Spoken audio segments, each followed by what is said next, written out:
Hello, Gerson people. I'm here today to show you a number of things so that you understand the food preparation and also juice preparation, vegetables, soup, everything really, almost to say from soup to nuts, but we'll call it rather from coffee to dessert.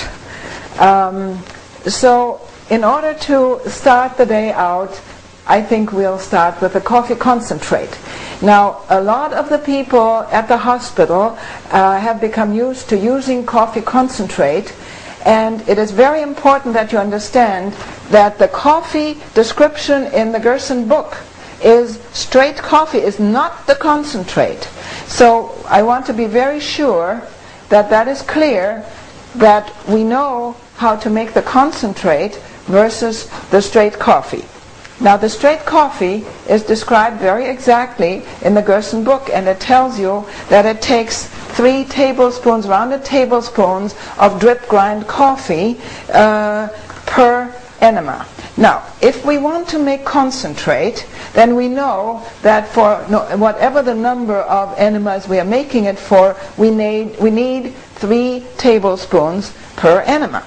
Now, let us assume that you want to make 5 coffee enemas for the day, and you want to prepare the concentrate for 5.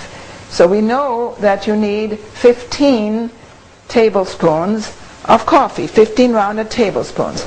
Now, I have here coffee. It is not Yuban, as it says, it's just I'm using the can. It is organic coffee, and of course you want to be sure as much as possible that everything the patient gets is organic, free from poison residues, and with all the nutrients from a healthy soil, because we want to restore a healthy body and detoxify and rebuild, and you can't detoxify and rebuild when you're using toxic and deficient foods. So with the coffee now, let's just start with 15 rounded tablespoons. 1, 2, 3, 4, 5, 6, 7, 8, 9, 10, 11, 12, 13, 14, 15. This now will go in the pot with water. Now you're going to ask me, well, how much water? It doesn't really matter, because I'll show you later that whatever coffee is the result of our cooking, we just divide into 5 equal parts, because you know you have enough coffee now for 5 enemas. So I'm just starting with a certain amount of water, more or less unmeasured, indiscriminate. So we are just going to put water in a nice big pot, and I urgently suggest that you use a big pot and bring the water to a boil first, because if you put the coffee in and the water together, when it boils, it'll boil over unless you watch very carefully.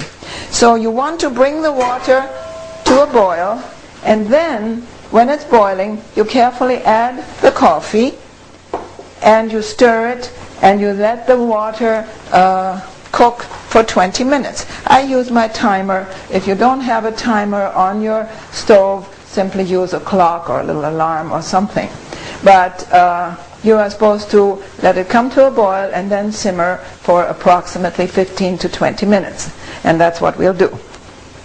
Now, the next thing, while this is warming up and cooking, we can't wait for that. Now we start with the oatmeal breakfast. I again use the distilled or cleared water, that is water that is free of chemical additives, it's free of minerals, and it should of course have no chlorine and fluorine in it. Distilled water is fine. If your water supply in your town or city is not fluoridated, you can use reverse osmosis for cleansing it. If it is fluoridated, you have to use a distiller. Now, to make my oatmeal, I use 12 ounces of water. This is 12 ounces right here. And put that in a pan, And in order to make a nice, smooth, easy, creamy oatmeal, I started cold. And just the other day somebody was asking me, when you make oatmeal, you have to let it cook 30, 40, 50 minutes. That's not so. If you simply start it cold, bring it to a boil, then it is quite sufficient to allow it to boil for about 10 minutes. Now, for the oatmeal, the way I like it, I use 4 ounces of oats to about 12 ounces of water. Start it cold and let it come to a boil and let it simmer. I'll let it simmer then for approximately 8 or 10 minutes. Slightly covered. Don't cover it all the way, it'll boil over. So I first wait until it's boiling, then I stir it and I cover it and let it stew.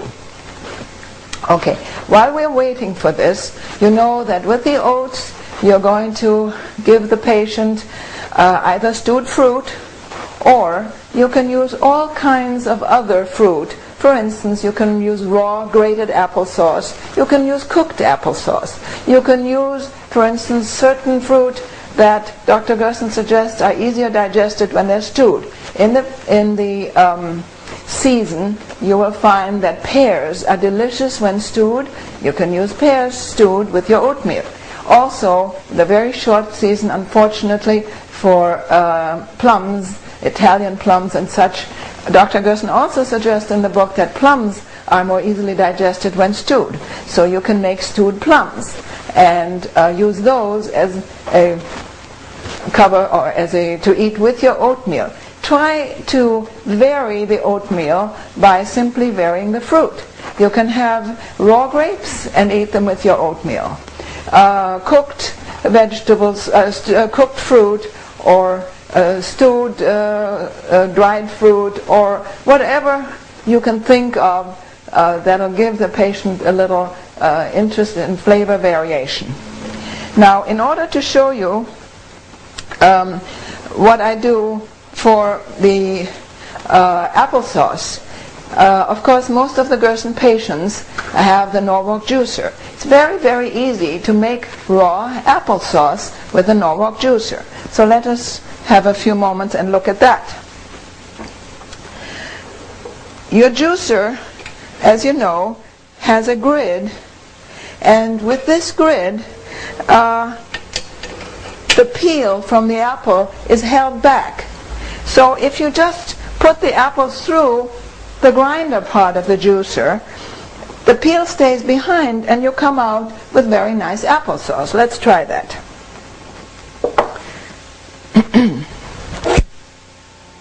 I have the apples, of course, washed and cored.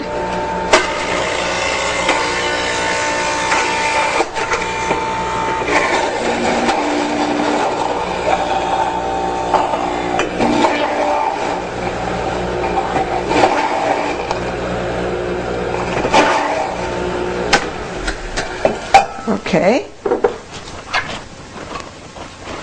This is excellent to use as fresh, raw, grated applesauce. And you see, now these are red apples with red skin. There's no red skin in the sauce. So it's nice and smooth and well ground and fresh and appetizing and sweet, and it's very nice to go with the oatmeal or to go as dessert or between meals or in the evening after a patient has retired and wants to have a snack. You see how quick and easy it is to do.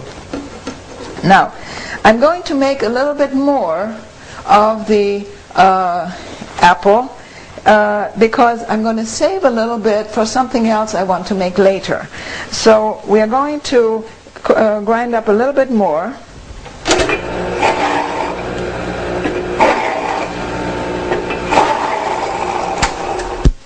Now, I'm saving some of the raw grated apple to use later as a vegetable in one of the vegetables. So we'll just put that aside. Now I'm going